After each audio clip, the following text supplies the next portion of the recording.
want to vibrate. I want to.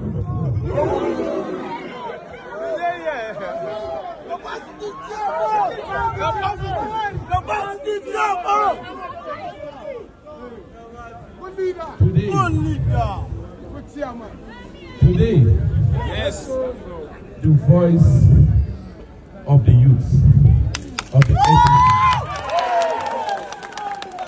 has been heard loud and clear.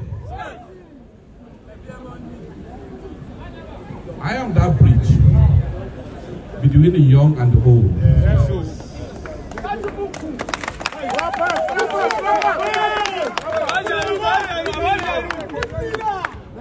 APC made the right direction. Oh, yes. Took the right decision. Yes. Took the right direction. Yes. By selecting that bridge between the young and the old. I'm with you 100%. I'm with you all 100%.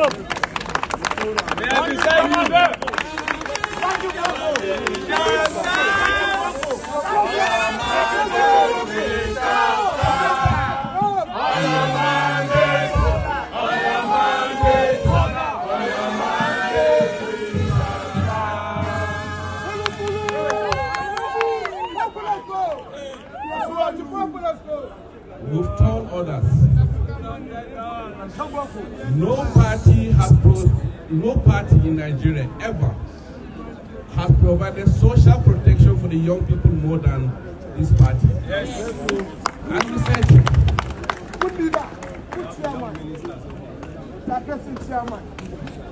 first, provide students loan to the young people. The child of the poorest man in Nigeria can school to the peak without borrowing anywhere. Government has provided the provision for that. The only time we've had that in the history of Nigeria. Government has dropped 1.5 billion naira in bank of 1.5 trillion naira in the Bank of Agriculture. To support young men that want to go into agriculture. Never before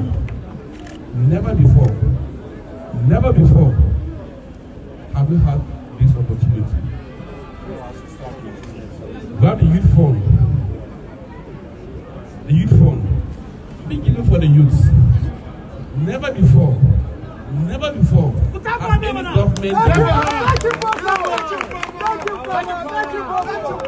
and I can tell you that the opportunity for the young people. Yilwatda, the Koolu, you know. Yeah, even Seyi was spotted, and others, they were spotted in Abuja yesterday too, by a lady, a Nigerian, who felt kind of like insulted, sort of like, man, these people get mind though, they get God too. Anyway, Seyi, you know him. Seyi is that guy that is called Babasuwe that stopped downloading at 67%. You remember him?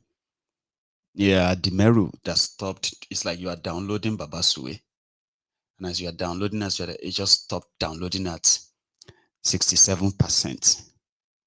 But they just feel like, you know what, send it to production like that. Anyway, the lady though. Relax, Tinubu is fixing Nigeria. This is exactly what I saw when I went to Maraba. Some people have sold their integrity for political campaign. Look at their faces. Deceiving the citizens and feeding them with lies. I'll be playing a record of their video. Oh yeah, listen to what they have to say.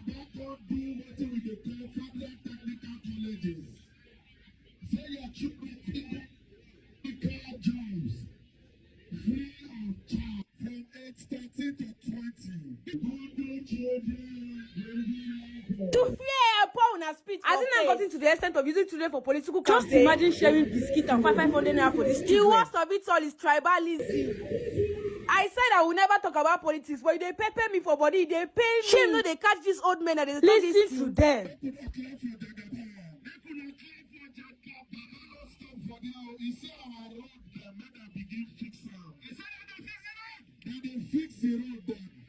If you are basic social amenities that are supposed to be provided to the citizen for crying out loud. They come and verse for us. When I don't like us, we don't do e-gates for our airports then. Plenty other things go come. And our Baba they do them.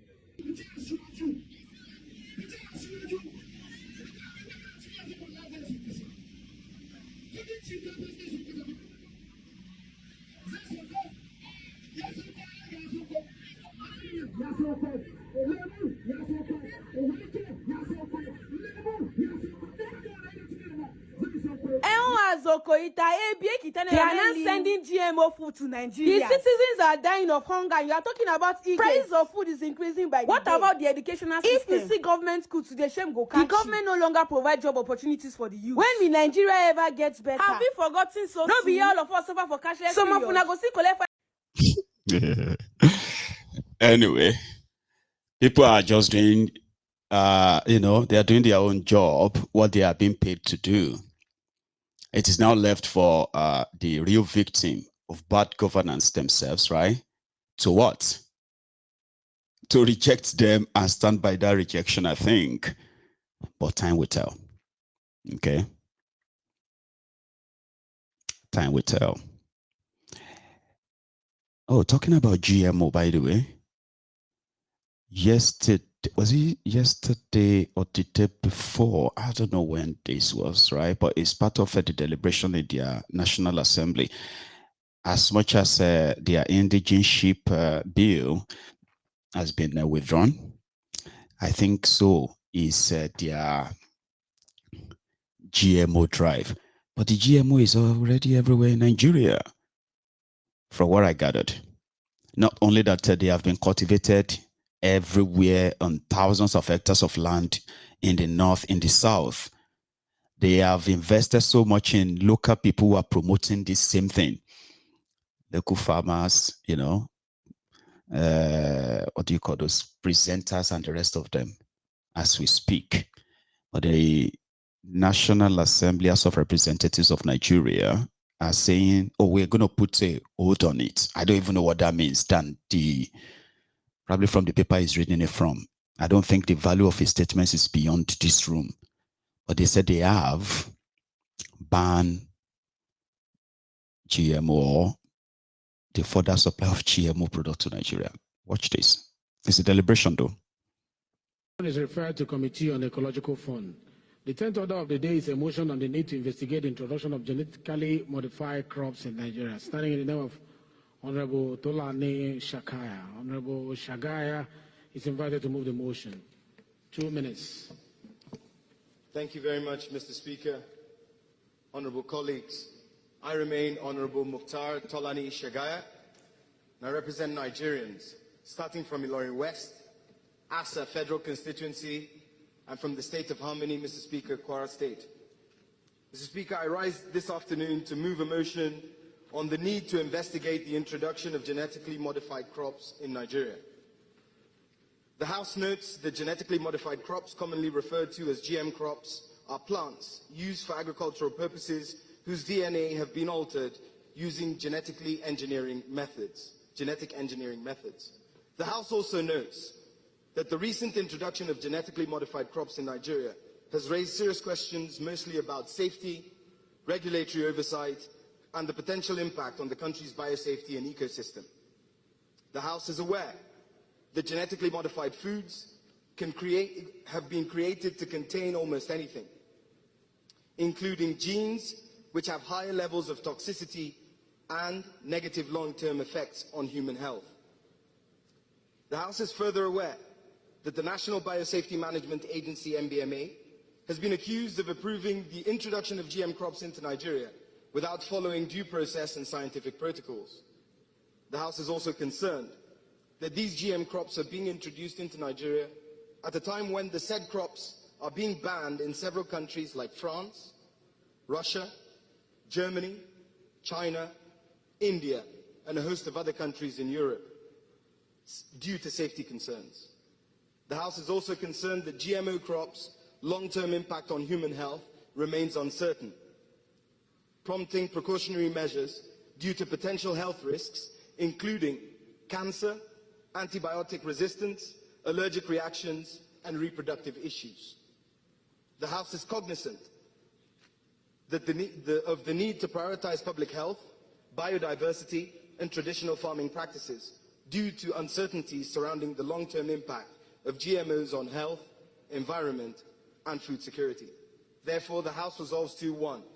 Urge the federal government to suspend the introduction of newly enhanced genetically modified crops until an investigation is by the Committee on Agricultural Production and Services is completed and the findings are made public. 2. Also urge the National Agency for Food and Drug Administration and Control, NAFDAC, to cause the already introduced GM foods and crops in Nigeria to be properly labeled to safeguard consumers. 3. Mandate the Committee on Agricultural Production and Services to A.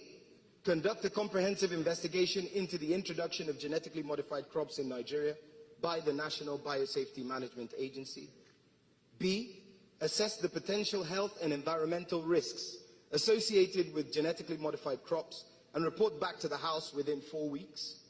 And finally, mandate the Committee on legislative compliance to ensure compliance. Mr. Speaker, honourable colleagues, I so move.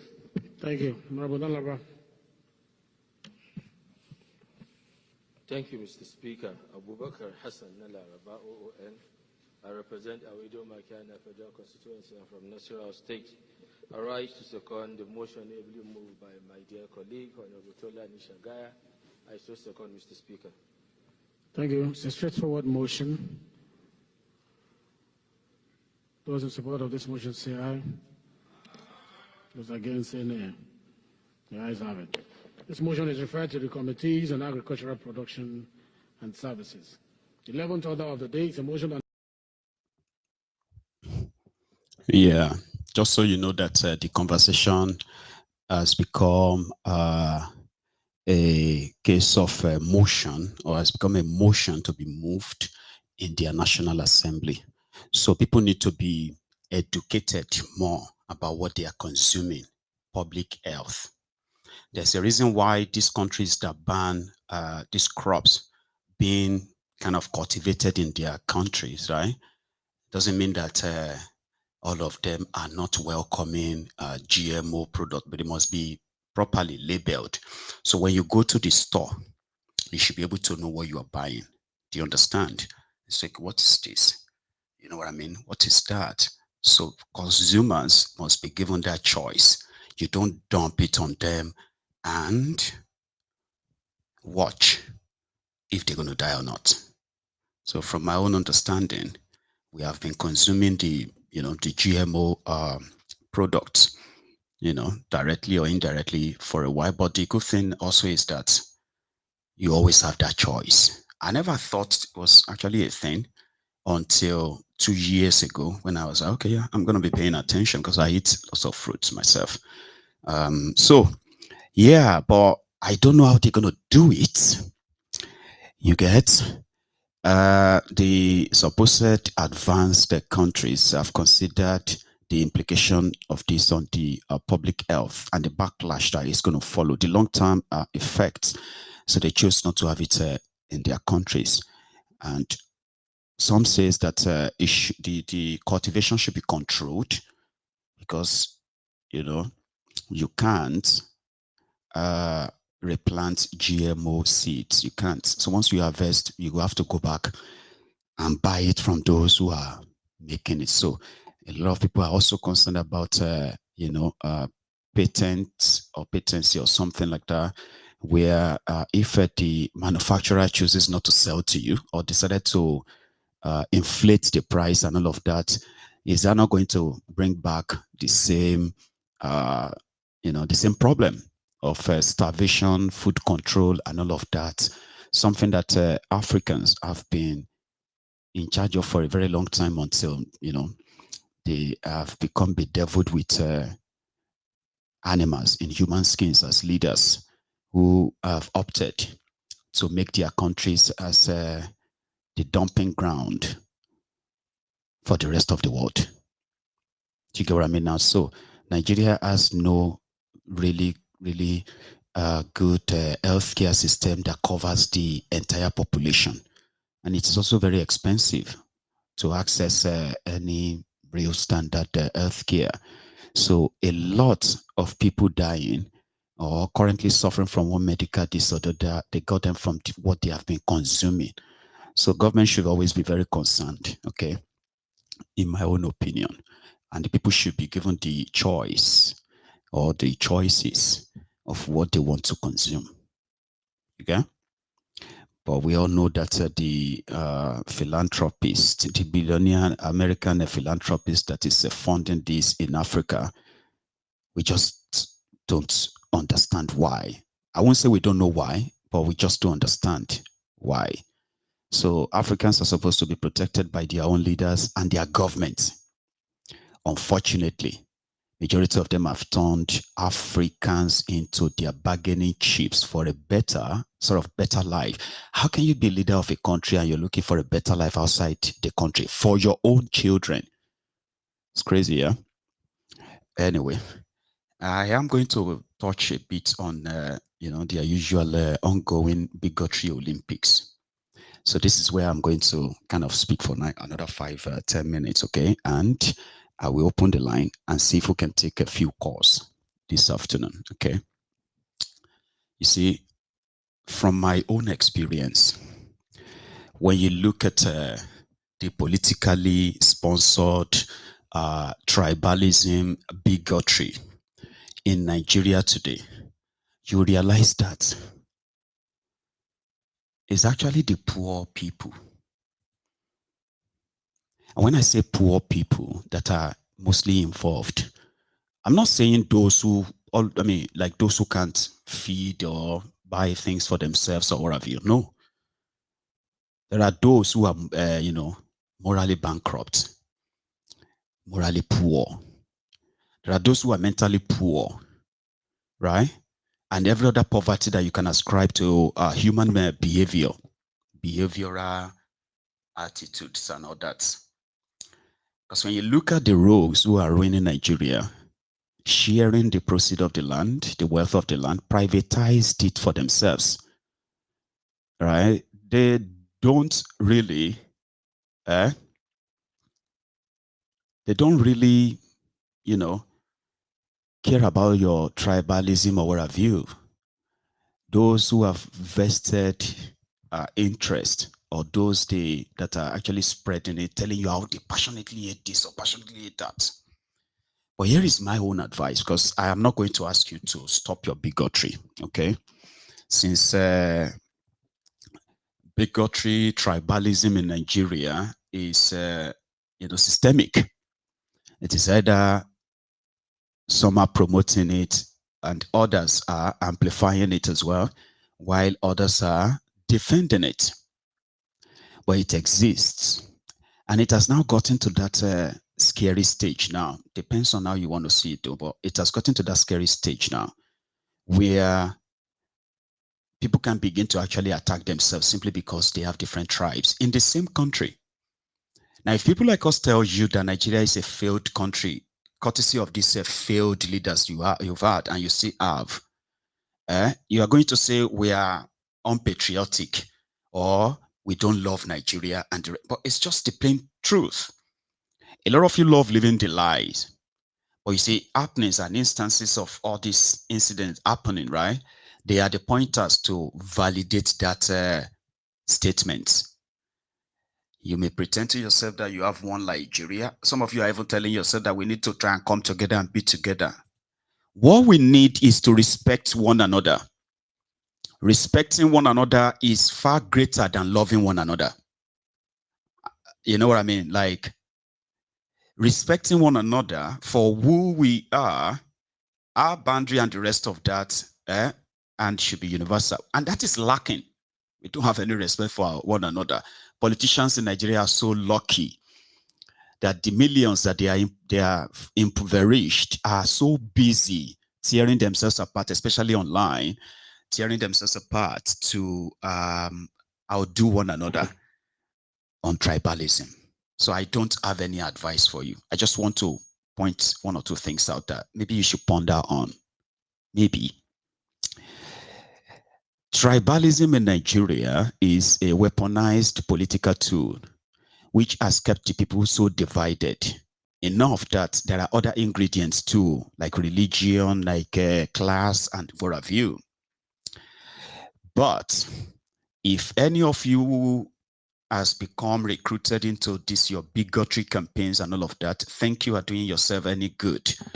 Here is a reminder. Those who are benefiting from the bigotry, right?